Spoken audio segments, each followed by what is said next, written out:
ఈరోజు వార్తల విశ్లేషణలోని ఏ దినపత్రికల్లో ఏ అంశాలు ఏ వార్తలు హైలైట్ చేస్తారో ఒకసారి పరిశీలించే ప్రయత్నం చేద్దాం. ముందుగా సాక్షి దినపత్రికను చూసుకున్నట్టయితే సాక్షి దినపత్రికలో ఈరోజు నేటి నుంచే గ్లోబల్ సంబరం అంటూ మెయిన్ హెడ్లైన్ అయితే హైలైట్ చేసింది సాక్షి దినపత్రిక. ఫ్యూచర్ సిటీలో సర్వం సిద్ధం, నేటి నుంచే గ్లోబల్ సంబరం అంటూ. ఇక సృజనాత్మకత సాంకేతికత మేళవింపులో సర్వాంగ సుందరంగా ముస్తాబు. ఇక 80 ఎకరాల్లో 8 జోన్లు 33 క్లస్టర్లుగా ఏర్పాట్లు గుర్తు. ఇక తరలి రానున్న 2000 మంది దేశ విదేశీ ప్రతినిధులు. ఇక తొలి రోజు సదస్సును ప్రారంభించనున్న రాష్ట్ర గవర్నర్. ఇక రాష్ట్ర భవిష్యత్తుపై సీఎం రేవంత్ కీలక ప్రసంగం.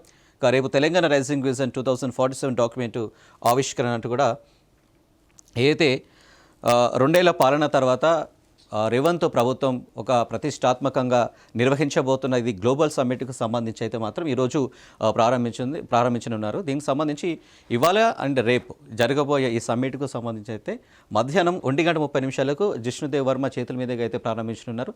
అలాగే 2:30 రాష్ట్ర సీఎం రేవంత్ రెడ్డి ప్రసంగించనున్నారు. దీనికి సంబంధించి అంటే రాష్ట్ర భవిష్యత్ ఏ విధంగా ముందుకెళ్ళాలి, అభివృద్ధి పథంలో ఎలా ముందుకు తీసుకెళ్ళాలి, వాళ్ళు చేపట్టిన హామీలు ఏవైతే ఉన్నాయో వాటిని ఏ విధంగా ముందుకు తీసుకెళ్తున్నారో, ప్రజలకు ఏ విధంగా ముందుంచాలి అని చెప్పేసి అన్నట్టు కూడా రేవంత్ రెడ్డి ఈరోజు ప్రసంగించే అవకాశం అయితే కనిపిస్తుంది. ఇక దేశానికి స్వాతంత్రం సిద్ధించి 2047లో 100 ఏళ్లు పూర్తయ్యే నాటికి తెలంగాణను $3 ట్రిలియన్ ఆర్థిక వ్యవస్థగా తీర్చిదిద్దే లక్ష్యంతో రాష్ట్ర ప్రభుత్వం నిర్వహిస్తున్న తెలంగాణ రైజింగ్ గ్లోబల్ సమ్మిట్ 2025కి అయితే ఏర్పాట్లు పూర్తయితే అయినని చెప్పుకోవచ్చు. ఇక హైదరాబాద్ శివార్లోని భారత్ ఫ్యూచర్ సిటీలో ఈరోజు అండ్ రేపు 2 రోజుల పాటు ఈ సదస్సు నిర్వహించనున్నారు రాష్ట్ర ప్రభుత్వం. దాదాపుగా అయితే 44 దేశాల నుంచి దాదాపు 156 మంది ప్రముఖులు, ప్రతినిధులు, పారిశ్రామికవేత్తలు, అలాగే పెట్టుబడులు పెట్టే కంపెనీల సీఈఓలకు సంబంధించి అయితే చాలామంది తరలి రానున్నారు ఈ సదస్సుకు సంబంధించి. ఇక భారత్ గ్రోత్ ఇంజన్గా తెలంగాణ, భారత్ ఫ్యూచర్ సిటీ రేపటి తెలంగాణ ప్రగతి వేగుచుక్క. నిన్నటి వరకు ఒక లెక్క, సమ్మిట్ తర్వాత మరో లెక్క. కాంగ్రెస్ పాలనకు 2 ఏళ్లు పూర్తయిన సందర్భంగా ఎక్స్ వేదికగా సీఎం రేవంత్ రెడ్డి ఈ సమ్మిట్ ద్వారా బిఫోర్ తెలంగాణ ఎలా ఉంటుంది, ఆఫ్టర్ సమ్మిట్ తెలంగాణ ఎలా ఉండబోతుంది అనేది ఒక నిజ నిర్ధారణ చేసే అంశాన్ని అయితే సీఎం రేవంత్ రెడ్డి ఒక ఎక్స్ వేదికగా అయితే చెప్పుకొచ్చిన పరిస్థితి.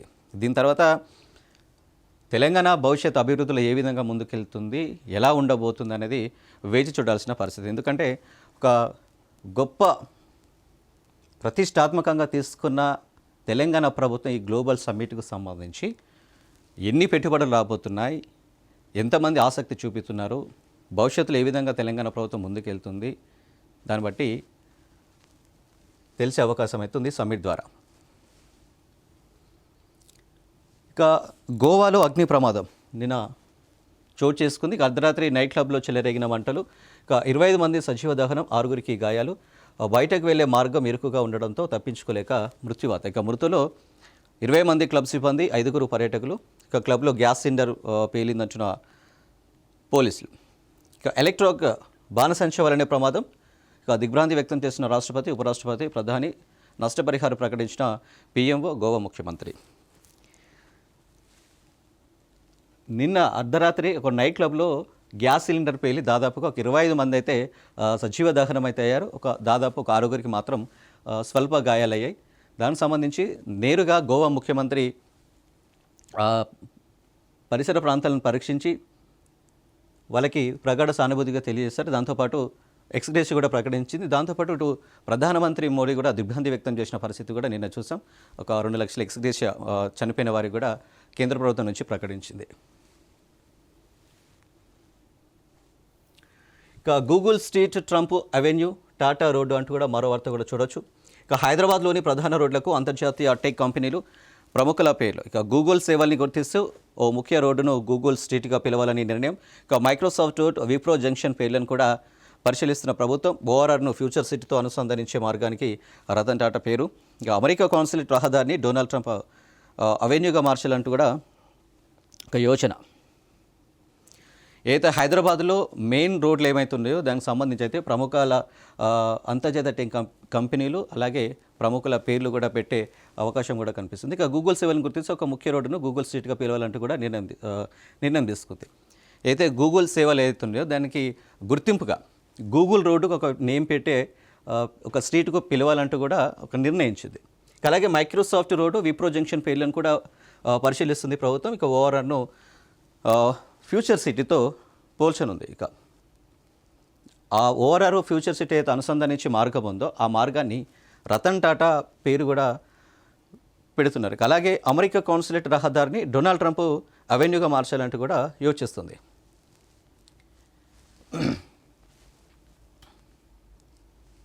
ఇక రెండో విడతలో 415 సర్పంచులు ఏకగ్రీవం అంటూ కూడా మరో వార్త చూడవచ్చు. ఇక రెండో విడతలో 4332 పంచాయతీలకు ఎన్నికలు నిర్వహిస్తుండగా 415 సర్పంచ్ స్థానాలకు ఏకగ్రీవం అయ్యాయి. ఇక మిగిలిన 3911 సర్పంచ్ స్థానాలకైతే ఎన్నికలు జరగనుండగా 13128 మంది బరిలో నిలిచారు. ఇక రెండో విడతలో అయితే దాదాపు 4332 పంచాయతీలకు ఎన్నికలు నిర్వహిస్తున్నారు. దాదాపు ఇందులో 415 సర్పంచ్ స్థానాలకైతే ఏకగ్రీవం అయ్యాయి. ఇక మిగిలిన స్థానాలు ఏమైతున్నాయో వాటికి ఎన్నికలు నిర్వహిస్తుంది ప్రభుత్వం. ఇక ప్రశ్నించడమే ప్రజాస్వామ్యానికి ఊపిరంటూ కూడా మరో వార్త చూడవచ్చు. ఇక పాలకులను ప్రశ్నలు భయపెడుతున్నాయని ఒకప్పుడు ప్రశ్నించడమే న్యాయమనే వారని ఇప్పుడు అదే నేమరుతో జస్టిస్ సుదర్శన్ రెడ్డి అన్నారు. ఇక ప్రభుత్వాలే వ్యాపార సంస్థలుగా మారిన పరిస్థితులు ఉన్నాయంటూ కూడా చెప్పుకొచ్చారు జస్టిస్ సుదర్శన్ రెడ్డి. ఇక హలో మీ మిల్లుపై దాడి జరగనుందంటూ కూడా ఒక మరో వార్త చూడవచ్చు.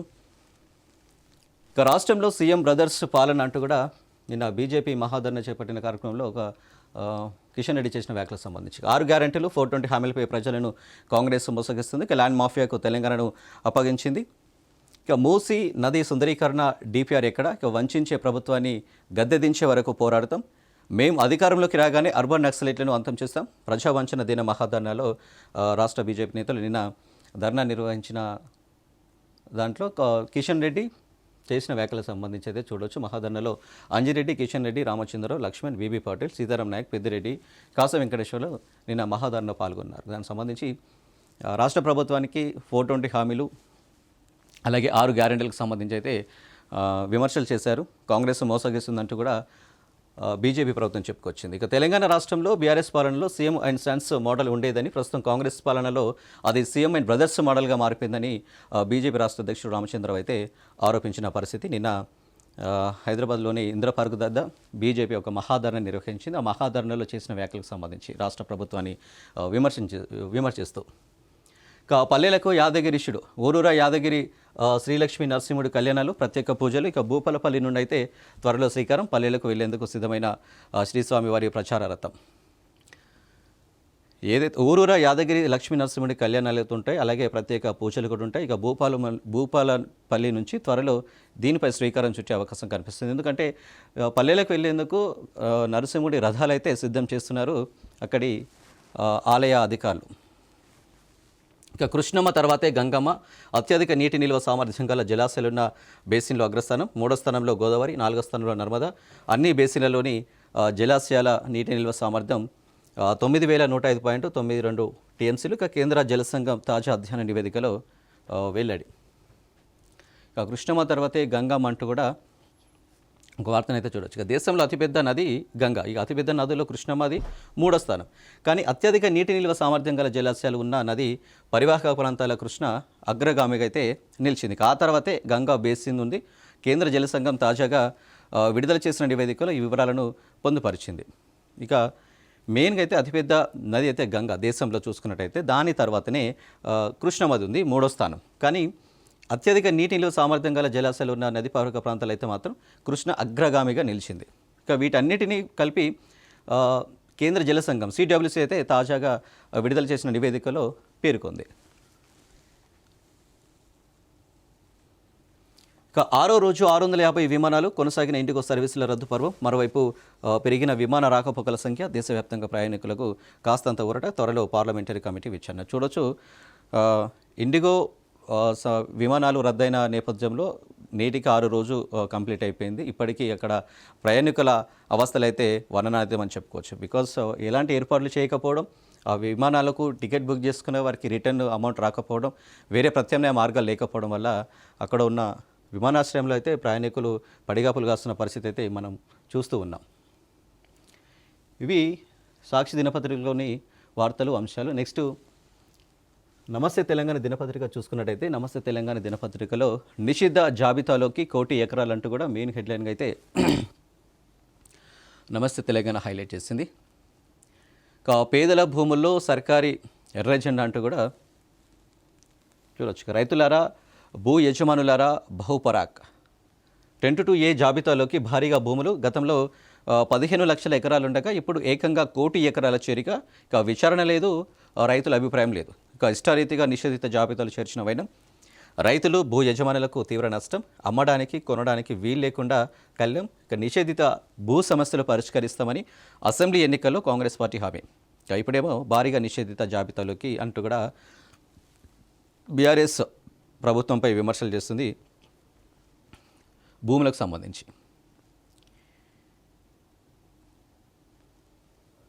ఇంకా చూడొచ్చు, ప్రభుత్వం అసెంబ్లీ ఎన్నికల్లో హామీలు అయితే ఇచ్చింది. నిషేధిత భూ సమస్యలు ఏమైతుందో పరిష్కరిస్తామంటూ కూడా ఏదైతే చెప్పిందో ప్రభుత్వం, దాన్ని పక్కన పెట్టేసి భారీగా నిషేధిత జాబితాలోకి తీసుకెళ్లిందంటూ కూడా బీఆర్ఎస్ అయితే వాపోతుంది. ఇక కాంగ్రెస్ నేతలు సెటిల్మెంట్లు దందాలు చేసుకునేందుకు ప్రభుత్వం అడ్డదారిలో అవకాశాలు సృష్టిస్తున్నట్టు కూడా విమర్శలు వెలువెత్తుతున్నాయి. అందుకే ఇష్టానుసారంగా నిషేధిత జాబితాలో భూములను చేర్చిందన్న అనుమానాలు కూడా తలెత్తుతున్నాయి. ఇక రాష్ట్ర వ్యాప్తంగా ఉన్న నిషేధిత భూముల జాబితాను రెవెన్యూ శాఖ సిద్ధం చేసినట్టు విశ్వసనీయ వర్గాల ద్వారా తెలిసింది. ఇక పట్టా భూములు సైతం నిషేధిత జాబితాలో ఉన్నాయని చెప్తూ సబ్ రిజిస్ట్రార్లు రిజిస్ట్రేషన్ చేయడం లేదని పలువురు హైకోర్టును కూడా ఆశ్రయించారు. ఏంటంటే రిజిస్ట్రేషన్ చేయించుకుందాం అనుకున్నా కూడా వాటి పట్టాలు నిషేధిత జాబితాలో ఉన్నందున రిజిస్ట్రేషన్ చేయని సబ్ రిజిస్ట్రార్ కార్యాలయాలు కూడా చాలా ఉన్నాయి. దానికి సంబంధించి హైకోర్టును కూడా ఆశ్రయించారు కొంతమంది రైతులు. ఇక వాలంతరీ భూముల హంఫర్ట్, సర్కార్ తీరుపై ఇరిగేషన్ శాఖ ఫైర్, సంస్థ ఉనికికే ప్రమాదం అని హెచ్చరిక, నాడే ప్రాజెక్టుల పరిశోధనల కోసం ప్రత్యేకంగా నది పరివాహకం వెంట ఏర్పాటు. ఇక దాదాపు 450 ఎకరాల కేటాయింపు, నిర్ణయం వెనక్కి తీసుకోవాలంటూ కూడా డిమాండ్. ఇక కాంగ్రెస్ సర్కార్ భూభాగవతం 22A చూడొచ్చు. ఈ భూ కుంభకోణానికి సంబంధించి బీఆర్ఎస్ ఎప్పటి నుంచో చెప్పుకుంటూ వస్తుంది రాష్ట్ర ప్రభుత్వం చేస్తున్న వ్యాఖ్యలకు సంబంధించి. ఇక సమసిపోని సంక్షోభం 5వ రోజు 470కి పైగా ఇండిగో విమానాల రద్దు, నేటిలోగా టికెట్ డబ్బుల రిఫండ్కు కేంద్రం ఆదేశం. టికెట్ ధరలపై పౌర విమానయాన శాఖ పరిమితులు, ప్రయాణికుల కోసం 84 ప్రత్యేక రైలు బస్సుల ఏర్పాట్లు, ఇండిగో చర్యలు, జరిమానాకు సిద్ధమంటూ కూడా ప్రభుత్వం చూడొచ్చు. ఎందుకంటే ఇండిగో సర్వీసులు, విమానాలు రద్దయిన నేపథ్యంలో దాదాపుగా 6 రోజుల బట్టి ప్రయాణికులు అయితే పడిగాపులు కాస్తున్న పరిస్థితి.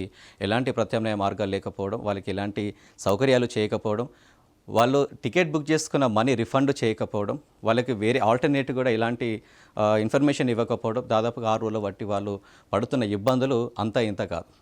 నెక్స్ట్ ఎలాంటి నిర్ణయం తీసుకుంటారో ఇండిగో, అలాగే విమానయాన సంస్థలు శంషాబాద్ ఎయిర్పోర్ట్లో కావచ్చు, అలాగే మిగతా మెయిన్ సిటీస్లో ఉన్న ఎయిర్పోర్ట్లలో కావచ్చు, దానికి ప్రభుత్వం ప్రత్యామ్నాయంగా ఎలాంటి చర్యలు తీసుకుంటుందని కూడా వేచి చూడాల్సిన పరిస్థితి కూడా ఉన్నది.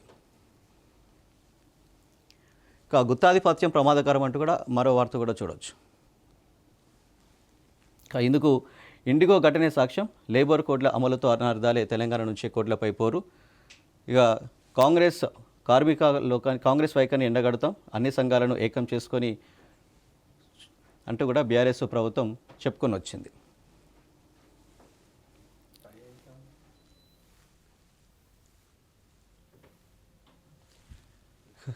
ఇక సాయం చేసుడు నాకేమైనా తీటన, నాకు కాంగ్రెస్ క్వశ్చన్లు వేయొద్దంటూ ఖానాపూర్ ఎమ్మెల్యే వెడమబొచ్చు బూతులు. చూడొచ్చు,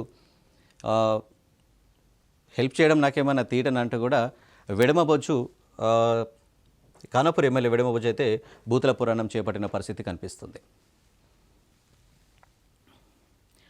నమస్తే తెలంగాణ అయితే చూడొచ్చు, దినపత్రికలో సాయం చేస్తుడు నాకేమైనా తీటనంటూ కూడా ఖానాపూర్ ఎమ్మెల్యే బూతుల పురాణం చేసిన సంబంధించి ఒక వార్తనైతే నమస్తే తెలంగాణ ప్రచురించింది. ఇక హెల్త్ పాలసీ ఉల్టా పల్టా, 5 లక్షల కోట్ల భూ స్కామ్, జీవోలో ఒకటి కోర్టుకు చెప్పింది మరోటి, కన్వర్షన్ విషయంలో సర్కార్ క్లారిటీ మిస్, ఇక ఏజీ వివరణకు అఫిడవిట్ రూపంలో హామీ కావాల్సిందే అన్న న్యాయస్థానం. ఇక దరఖాస్తు ఐచ్ఛికమైన అమాత్యులు దరఖాస్తు చేసుకుంటేనే హెల్త్ పాలసీ వర్తిస్తుందని వెల్లడిస్తున్న ఉత్తర్వులు. అప్లై చేసుకోకుంటే అనే సందేహానికి జవాబు చెప్పలేకపోతున్న ప్రభుత్వ పెద్దలు. ఇప్పటికే గంపగొత్తగా పీసీబీ నోటీసులు, అయోమయంగా హెల్త్ పాలసీ.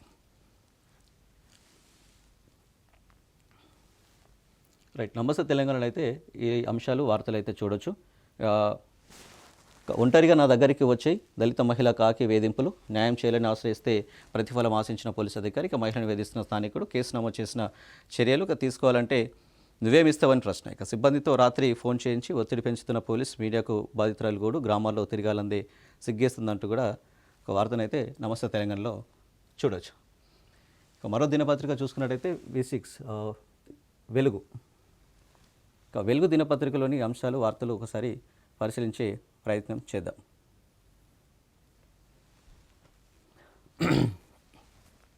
తెలంగాణకు గ్లోబల్ బ్రాండ్ అంటూ కూడా అంతర్జాతీయ హంగులతో ఇవాళ రేపు సమ్మిట్ ముస్తాబైన ఫ్యూచర్ సిటీ. రాష్ట్రానికి 1,00,000 కోట్లకు పైగా పెట్టుబడులు రాబట్టడమే లక్ష్యం.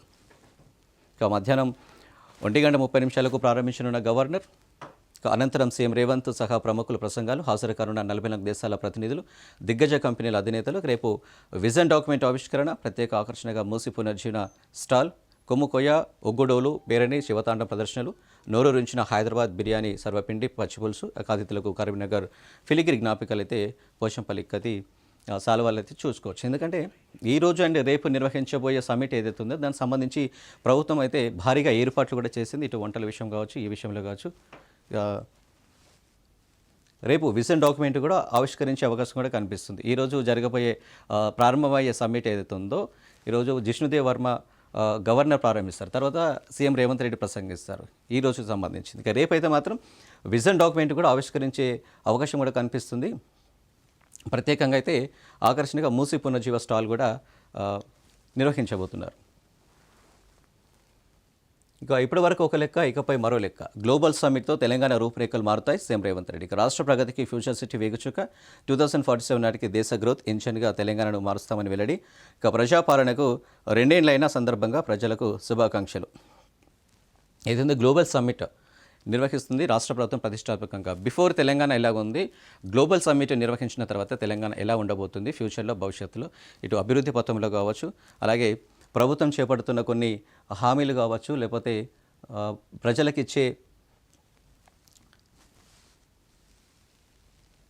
కల్పించే ఏదైతే ఉంటాయో దానికి సంబంధించిన పెద్ద ఎత్తున పెట్టుబడులకు సంబంధించేదే కావచ్చు. ఇప్పుడొక లెక్క, తర్వాత ఒక లెక్క అంటూ కూడా సీఎం రేవంత్ రెడ్డి చెప్పొచ్చిన వ్యాఖ్యలు. అలాగే కాంగ్రెస్ ప్రభుత్వం వచ్చి 2 ఏళ్ళైన పూర్తయిన సందర్భంగా తెలంగాణ ప్రజలకైతే రేవంత్ రెడ్డి శుభాకాంక్షలు చెప్పిన పరిస్థితి. రైట్. గాడిన పడ్డ ఇండిగో 1650 విమానాలను నడిపిన సంస్థ, మరో 650 ఫ్లైట్లు రద్దు. ఒకటి మినహా అన్ని రూట్లలో సర్వీసులు స్టార్ట్. ఈ నెల 10 కల్లా విమానాలన్నీ నడిపిస్తామని వెల్లడి. ఇక ప్యాసింజర్లకు ఇప్పటివరకు 610 కోట్లు రిఫండ్ అంటూ కూడా వెలుగు దినపత్రికలో చూడొచ్చు. రైట్. ఇక ఒక్కటి మినహా అన్ని రూట్లలో అయితే సర్వీసులు అయితే స్టార్ట్ చేసింది ఇండిగో విమాన సంస్థ. అలాగే ఈ నెల 10 కల్లా విమానాలన్నీ నడిపిస్తామంటూ కూడా ఒక ప్రకటన అయితే విడుదల చేసింది. దాదాపు ప్యాసింజర్లకు అయితే ఇప్పటివరకు 610 కోట్లు అయితే రిఫండ్ చేసిందంటూ కూడా ఇండిగో సంస్థ చెప్పుకొచ్చింది.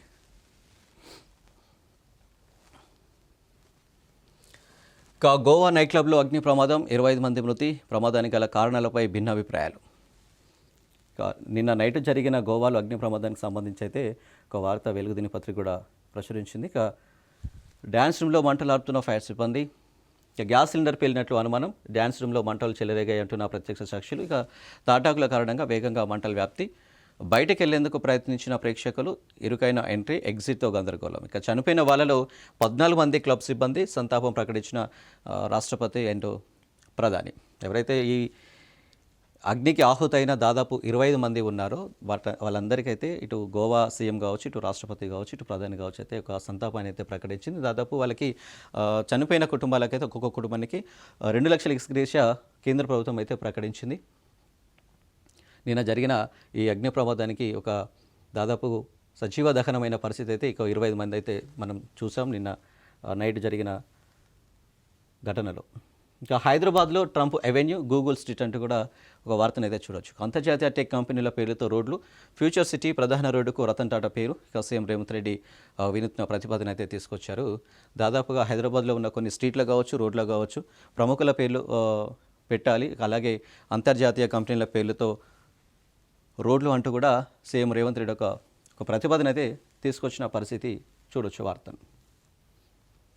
ఇంకా బీఆర్ఎస్ పని కథం, జూబ్లీహిల్స్ ఓటమితో మరింత డౌన్ఫాల్, మంత్రి వివేక్ వెంకటస్వామి. ఇక ఊళ్ళల్లో ఆ పార్టీకి క్యాడర్ కూడా లేదు, సర్పంచ్ ఎన్నికల్లో మాకు పోటీనే కాదు, అన్ని స్థానాల్లో గెలిచి క్లీన్ స్వీప్ చేస్తామంటూ కూడా ధీమా వ్యక్తం చేశారు మంత్రి వివేక్ వెంకటస్వామి.